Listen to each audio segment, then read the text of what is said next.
Welcome to the Veterinary Rehabilitation Podcast, where we aim to help fellow veterinary rehab therapists increase their knowledge and elevate their practice.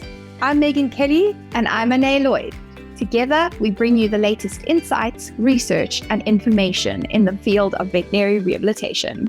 This podcast is brought to you by Onlinepethealth, a leading continuing education membership for veterinary rehabilitation therapists. With Onlinepethealth, you'll have access to a wide range of online resources to help you stay up to date with the latest techniques, advances, and trends in the industry. Our podcast features in-depth conversations with leading experts in veterinary rehabilitation. They share their own experiences and knowledge to help you improve your practice. Whether you're a seasoned pro or just starting out in the field, our goal is to provide you with the tools and the insights you need to succeed. So join us as we explore the exciting world of veterinary rehabilitation and help you take your practice to the next level. Hey Vet Rehabbers, I've got exciting news to kick off this week's episode. The Vet Rehab Summit 2025 website is officially live. The Vet Rehab Summit is our online veterinary rehabilitation conference. It's happening on the 8th of November this year. And I'm excited to announce that our gold sponsor is the Veterinary Academy of Higher Learning, also known as VAL, so thank you to them for all their support. The theme this year is Dynamic by Design, and we'll be diving into canine and equine anatomy in action, exploring muscle activation patterns, therapeutic exercise, biomechanics, and movement science in practice. Early bird tickets are available now, and we're also offering a limited number of free live access passes too. So if you're planning to attend, now's the time to grab your spot before they're all gone. You can go to vetrehabsummit.com. Now, on today's episode, Anae is joined by the brilliant Ciara Crawford from Sozo Equine, who brings her expertise in kinesiotaping to the table. They're going to dive into the theory behind directional kinesiotape applications, specifically how the direction of application can influence muscle facilitation or inhibition. Ciara also shares her go-to taping techniques, the areas where she's seen the most consistent results, and they chat about the gap in research that still exists in this area of rehab. Now, while Ciara's day-to-day work is focused on equine rehab, the insights from this conversation are incredibly relevant for canine practitioners too. So whether you're taping horses or hounds, you're going to walk away with actionable knowledge. Before we dive in, a quick word from our sponsors. At Paw Prosper, we believe true pet well-being demands a three-pronged approach: prevention, support, and rehabilitation. Our brands are trusted by veterinarians, universities, and rehab facilities alike. So whether you're looking to train, rehabilitate, or help your patients age gracefully, our brands, Walking Pets, Help 'em Up, Respond Animal Therapeutics, Fit Paws, Muffins, Halos, Sleepy Pod, and Canine Carts offer effective, innovative, and proven solutions. You can sign up today and receive a one-time special gift for all the podcast listeners with your next order. Just need to go to the special link, pawprosper.com/OPH. Right, let's hear from Ciara and Anae. Hi guys, and welcome. Hi Ciara, thank you so much for joining me. Thank you so much for having me. Awesome. We're going to be talking about kinesiotape, which is, I think, a favorite topic for both you and I. I love it as a modality. It is absolutely fantastic. But when it comes to facilitatory or inhibitory applications, I'm not completely convinced. And I think that's a good thing, and it's okay. So I really want to challenge you guys today. Let's look at the research. Let's think for ourselves. Let's not just accept what we've been told to be true. We are evidence-based practitioners, and sometimes that means we need to ask some questions and potentially test the boundaries a little bit. So I'm looking forward to doing that with you today. Okay, so Ciara, will you please introduce yourself and your interest in our topic today? Yes, my name is Ciara Crawford. I am the owner of Sozo Equine. So I teach lots of different modalities, but one of the things that I teach is kinesiology tape. I am an occupational therapist by trade, so I was treating humans before I was treating horses. And so I think that that's something that I bring to the table, is that I'm also continuing my education to maintain my OT license. And so that's what I just told Anne before we logged on, was I took one class that kind of got my wheels turning on the tape thing, on direction really, really mattering. This one class almost convinced me. And then I was spinning my own wheels again, and I was like, actually, I don't know that that's 100% correct. So anyways, my background is that I'm an occupational therapist. I switched over to the horse world. I am a massage therapist and just enjoy all of these really fun modalities that are great for owners to learn how to keep the horse feeling really great. So yeah. Taping and Yeah. cupping. Yeah. Favorites. Yeah. Yeah. All right. So as we before we really get into this, let's just kind of establish that theory of tape direction. So what is it that is kind of accepted as the truth right now in terms of facilitation and inhibition of the muscle, and how do you apply that? So the action of a muscle is that a muscle will always shorten towards the origin. So my bicep, this is the origin, the insertion is down on my forearm. The thought is that if we start our tape at the origin and direct the tape to the insertion, the recoil of the tape will go back to the origin.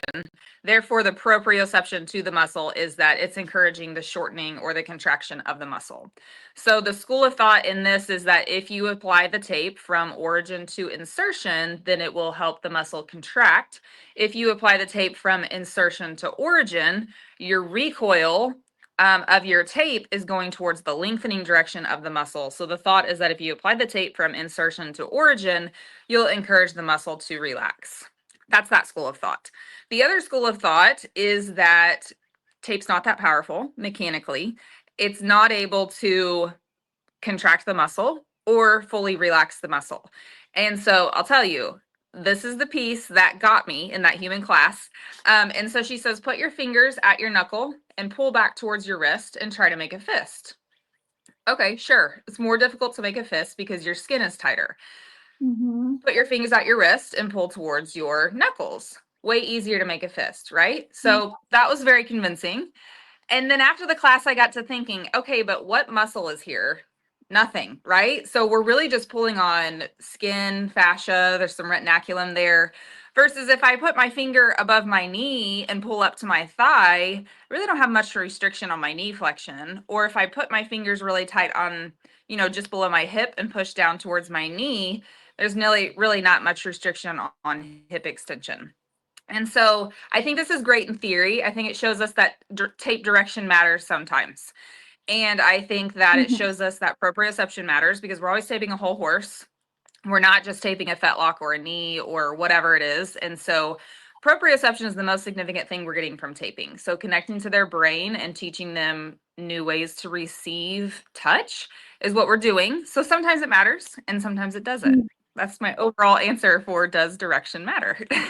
Well, I think like the way that you explained that honestly was fantastic. And my first thought was like, well, this is why you're such a fantastic teacher, because that makes so much sense, right? And I want to throw this out there because I really do. I'm just human. I'm going to be honest with you guys. I just published an anatomy textbook in canines, and I can never remember which side's the origin and which side is the insertion. Okay, yes. I know where the muscle goes. I know where it's coming from and where it's going to, but which side is the beginning and which side is the end? And sometimes it's not clear for certain muscles in certain areas, and then it's just, and then my brain's like, I can't do this, right? So I just want to put that out there. But if you're saying this is the first area where this directional tape gets me, because if I take an elastic band and then I start it over here and then I pull it to over here and I hook it over there, it's not pulling this finger towards this pin just because I started at the pin and pulled it towards the, like, once it's stretched and fixed to both points, it's pulling equally in both directions. And so how do we determine if just this thing where we're taught you start your anchor, you place the tape, and then it's going to pull in the direction of that anchor? That doesn't make sense to me. To me, once you apply it, it's going to be stretching towards the center, depending on how much stretch you've applied on it. It's not going to pull more in one direction or another unless you actually have a fixed anchor, like you applied it to the hoof, and then the hoof isn't going to be able to move, so it is a fixed point. And so that's the first point where I'm like, wait, I don't think this makes logical sense. Right. And a lot of our applications are based on that, right? That the tape is going to pull back towards the point where you started, or the anchor point. And I think that we're comparing it to a muscle. We are. Like I said, if we look at our bicep and we have our origin point, typically an origin point of a muscle is huge and very fixed. fixed, and then the insertion point is a smaller tendon attachment, and it's very mobile. And so if you look at those two different anchors, they're just different sizes, usually different material. Usually it's muscle compared to tendon. And so when we think that one strip of tape that's made entirely of the same material, entirely of the same thickness is going to recreate that, it just doesn't really. Like I said, I think that there is some pull from your tape that can affect your proprioception, but most of the time, especially when it comes to muscle, if we're talking about muscle contractile applications only, I don't see any significance in tape direction. And I think that it causes analysis paralysis. I think exactly like you said, you will get stumped on trying to remember where it is, especially looking at horse owners. Like, just get some tape on that muscle and it's going to help your horse. It's going to increase circulation. It's going to improve their proprioception. It's going to help them with soreness. And so most of my students are owners, not professionals. And I want to say, just put some tape on there. If it's wrong, we can pull it off or it'll fall off, but just put some tape on your horse because it's that significant. And you mentioned being an evidence-based practitioner, and that's tricky when we don't have much evidence, right? There's not much formal research on this, and there's none that compares origin to insertion or insertion to origin. There's none that I'm aware of. And so we really don't have an evidence-based answer. We can think very logically and we can use the evidence that we do have. But really there's no straight answer in the literature. There's one of the studies that I talk about a lot in my class that I think is neat is they took some professional volleyball players. I think they're professional. I haven't read the actual research in a while. But they took some very high level volleyball players that were already performing well. These were not injured athletes. And they compared 4 skills. It was a long jump, a lateral jump, a high jump, and I think a shuttle run. And they taped half of them and they did a sham tape on the other half of them. And the ones that got tape had significantly improved numbers, significantly improved jumping distances and times on their shuttles, etc. And they were actually also looking at ankle stability. And what's wild is there was no tape on their ankle. There was tape on the anterior tibialis, so the front of their shin, and their glutes. And so they were looking at how when you tie together the whole body, these athletes that were already performing well, they were not injured, improved their numbers on all of these skills by having tape on their muscles. And so it's sort of like tapping the muscle. Like, I struggle to fire my glutes. So when I go squat with a trainer, sometimes she taps on my glutes to help my brain make that connection of, oh yeah, I have to fire my glutes. So that's sort of what the tape is doing. And that proprioception is happening regardless of the direction that it's applied on the muscle. I really love that you brought up that article. I haven't read it, but that sounds very interesting. Yeah. There are research articles that look at direction of application and whether it's facilitatory or inhibitory. Yes, in people. Okay. And actually, in people, yeah, most of the research is. That one there's a fairly recent one in equines where they taped the abdominal muscles. Yes. And it's not exactly right. Yes. They weren't testing the activation of, they weren't looking at EMGs, for example, of the muscles that they were taping, but they were looking to see if there was any change in the parameters of an accelerometer, if I'm not wrong. And there was. I'm not fully convinced by that study. We need to replicate it, but we have those, and I think that's fantastic. But when I go through all the human research that has looked at it, there is a systematic review, and it's literally called kinesiotape inhibitional facilitation factor FAD. That's what they called it. Yeah. There isn't really enough evidence to say that if you're going to tape, your directional tape is either going to facilitate or inhibit. There's some, but it's very weak, very little, and there's much more that says there's no difference. So very interesting. It is, yeah. And like you said, there's really not much research on horses anyways. So we're pulling this research from humans, which is great to a certain degree because living tissue is living tissue, but it's not ideal. So I don't want to be the one to do the research, but I would love it if there was like a vet program that just took it on and said, we're going to start doing tons of research on tape. That would be awesome. That would be so amazing. But because also with tape, especially as a modality, we can't really take it from people to animals because of the hair difference. And I think that is enough of a significant difference that we're not going to be able to extrapolate completely. We need individual research papers that validate or whatever the opposite of that is, the individual outcome measures. So I think that's cool. Tissue, yeah, the muscle tissue, there's just so much of it. Like I said, comparing the proprioception of the skin on your hand compared to your thigh, and then to go look at their biceps femoris, it's just massive. And so to think that the tape is going to affect, you know, my bicep the same way it's going to affect their biceps femoris is just, it's not comparable just by the bulk of the tissue. So yeah. Yeah, and that's definitely not the only difference. So yeah, no, I like that. So if we lean on our clinical experience, which is what we have when we don't have research, what do you take? Like, have you seen a facilitatory or an inhibitory effect from kinesio tape? Yeah, so like I said, for owners, I don't want anyone to get stuck in analysis paralysis of any of it, really. Only thing we know for sure is that tape helps. And I know that that's really vague and it makes it really more basic than the modality is. But from an owner's perspective, we know that when you have tape on your horse, it's helping them. And so, like I said, an owner's perspective is that I don't want you, if you're just starting out and you need to help your horse with some pain or some recovery or anything, just taping the muscle is a great place to start. Now, for practitioners, obviously, we need to have a little bit more in our toolbox. And I haven't personally seen the inhibitory effects or the facilitative effects. I just see that horses move better. And like I said, I think that that is the dependence on the proprioception of changing their relationship to their pain cycle. Maybe just being aware that that muscle is there, improving the proprioception, because we're working on a whole horse with a brain and past experiences with this tissue and these injuries. And so whenever we can help them feel more comfortable in that body, they move a little bit better. I don't know that they're moving better because of the contractile or the relaxation of the muscle.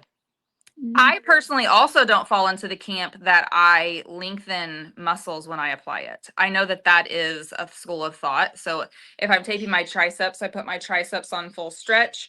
I apply the tape, and then whenever I relax, then we have the convolutions in the tape. That's another school of thought. And to me, that's sort of the same thing as saying that, you know, we have to apply it one direction. I guess what makes this different is we have the muscle on stretch and the tape on stretch, so that whenever we shorten the muscle and we shorten the tape, we have a lot of convolutions, and those are like the waves in the tape. And so the thought is that we're getting a lot of extra lift whenever we do that. I can buy into that a little bit more than I can the direction of the tape, but I still feel like it's not completely necessary. I again would love to see a study where we measure actual blood flow and see, even in cupping, like for the most significant change in blood flow to happen in cupping, the cups need to be in place for 10 minutes. And it needs to be a lot of suction to see a true change in blood flow. I don't think we can create enough lift with tape because it's a lot of suction with cups to get that effect. I don't think we can create enough with tape for it to matter that the muscle needs to be on full stretch and the tape applied to get those convolutions to increase circulation that much. That said, I will always be my own devil's advocate. A lot of times we're overstretching our tape when we're putting it on our horses. Most new people especially, I think they want it to feel like vet wrap, like they want to feel the resistance in their hands. And so stretching the muscle all the way out and then putting your tape on is helping you not to overstretch. Then do that, because the bigger the muscle plus the more stretch. So if we're pairing too much stretch on a large muscle on a horse, the tape's going to fall off. And obviously the tape on the ground isn't doing anything for them. So if that is something that helps you decrease your stretch, helps you kind of manage the correct stretch amount, then you could do that if you find that helpful. Another thing is on the neck. And so because horses have such a mobile neck, sometimes we can put the tape down the side of the neck and think we didn't overstretch it. But whenever they turn around to get a fly off their flank, that tape can pop off. Or it can just be really annoying because it can pull on their skin because it stretches so much. So the neck is one that I always try to turn their head opposite direction, apply the tape, and come back. Like I said, that's not necessarily because I think it's doing anything magical to the muscle. It's more just practical because I know that that horse is going to move their neck a lot, and I want that tape to be able to handle all of that range of motion and stretch through everything that they need to do, because I want it to stay on them, because when it's on them, it's working. I think that's really interesting. Guys that are listening to us, please join the conversation. We'd love to hear from you. We're definitely not saying, you know, one thing is right and one thing is wrong. As Ciara just said, I will be my own devil's advocate on most of these things as well, right? So I think it's very interesting. When it comes to that lengthening the muscle and then applying the tape, I actually had it as if you need to lengthen and then apply with zero stretch. If you're really doing that, so you're not stretching the muscle and then stretching the tape. And it's so impractical. It's so hard to actually do that. It's something that I almost never use. You need, I mean, where are you going to do that, right? On the hamstrings, and then you need at least two sets of hands. Someone needs to hold the horse, someone needs to hold the leg, someone needs to apply the tape. It just becomes difficult to actually achieve, and then that's tricky. And I think I agree with you on the neck. I will always try and just have a little bit of flexion in the opposite direction, just to aid the normal range of motion of the neck and not restrict it. So I love that. And the other area where I would use convolutions is in lymphatic drainage applications. Yeah. But then it's not putting the entire length of the limb or whatever on stretch. It's really short spaces of application where you're stretching the fascia and then applying the tape with no stretch. And so that feels very different from like a whole full length hamstrings application, for example. So I think that's very interesting. And the tape made for the lymphatic with the little holes in it, that creates even more powerful convolutions because those holes are there. I mean, that's what they're created to do. So yeah. Yeah, I love that one. I haven't actually used it's the Hesteband. The Hesteband lymphatic tape. I haven't had the opportunity to use it, but I think it's genius. I love it. Yeah. How much easier does that make life? Just so much easier. I have a horse at home that has kissing spine, and I've used it on his spine so that I can still do his red light and his laser through it. That's not what it was designed for, but there's some other things because to go through the tape. Anyways, I love that tape. I love that.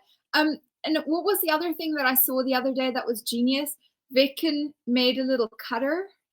Did you see that on Facebook? They made like a little cutting tool that you put your tape through, and then you can select you want 3 strips or 2 strips or whatever, and then you just slide the tape through the cutter and it cuts it for you. And I was just like, that is very useful. That is amazing. I will have to go check that out. Yeah. A new Vetkin invention. Okay, Jessie, thank you for your comment.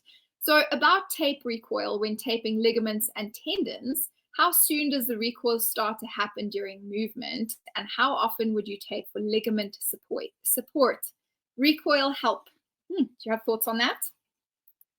So I don't know the answer to how soon does the recoil start to happen. I mean, I would say immediately, right? Like you put your tape on, the tape recoils back immediately. How often would you tape for ligament support? Are you asking how often is the tape losing its elasticity? Or are you asking how often should a horse in general be taped?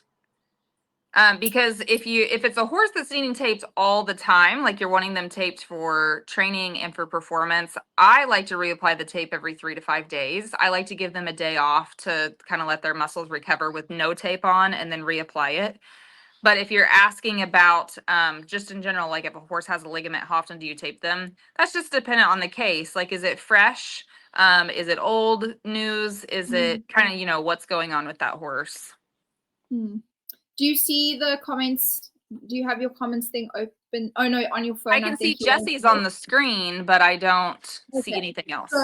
So Jessie replied yes to you when you asked one of your questions, and then just you carried on talking. So I think you were on the right track, but I can't remember where she said that.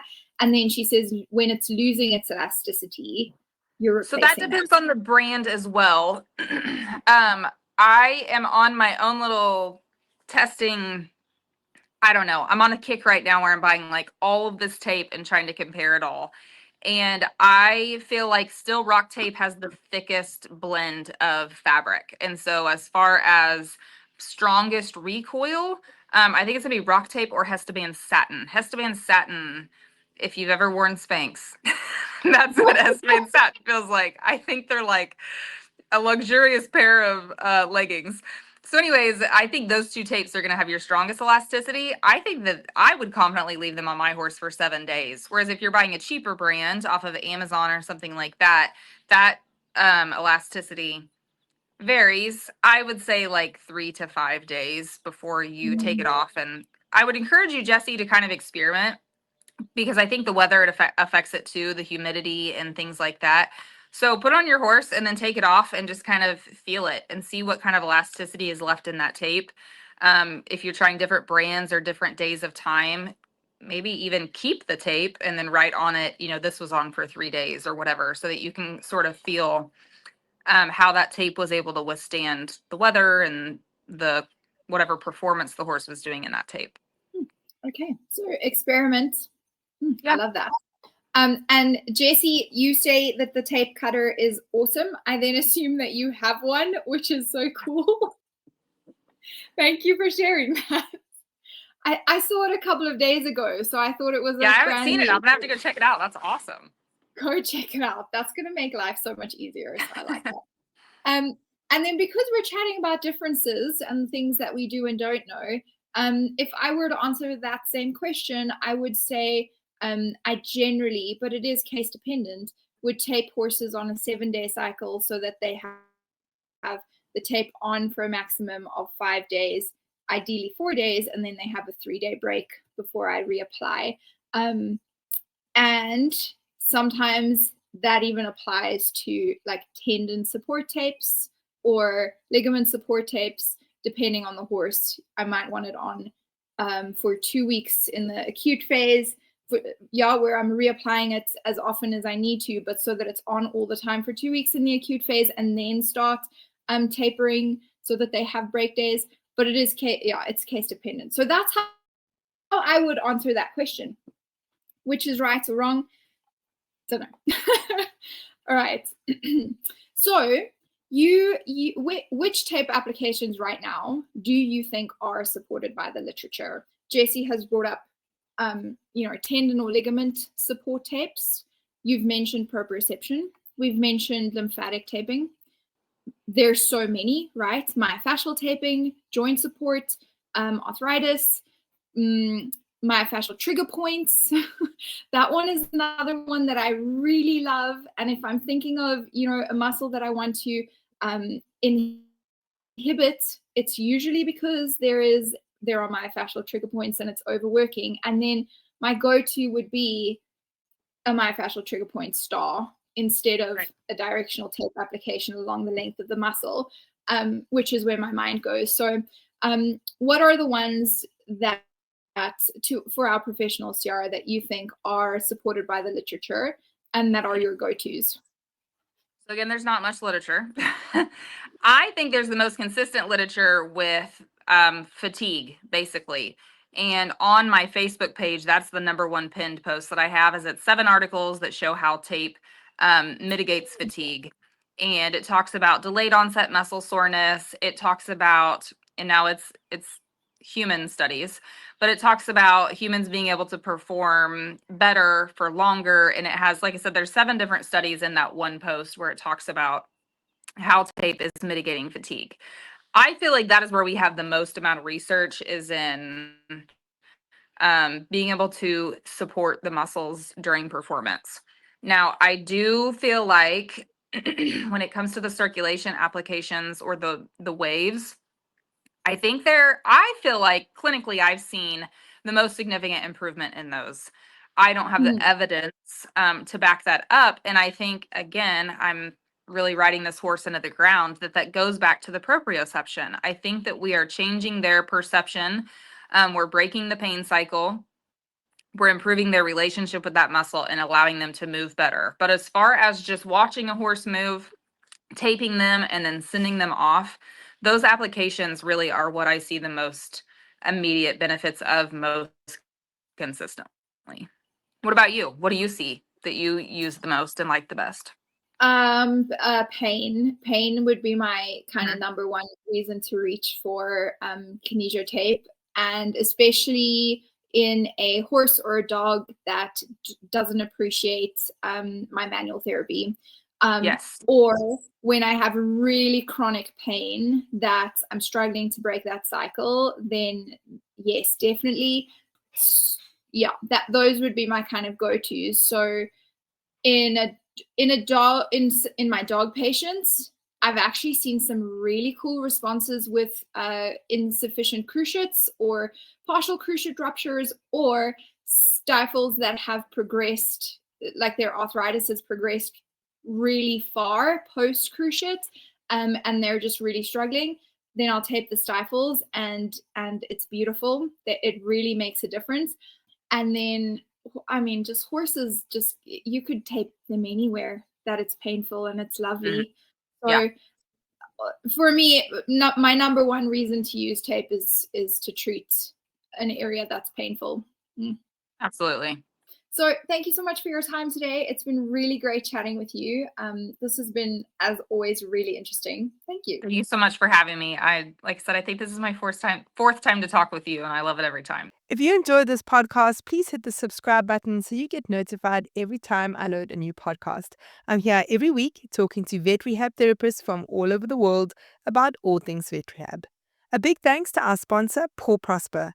Their sponsorship allows us to be able to give this podcast to you for free, so please go and check them out at pawprosper.com.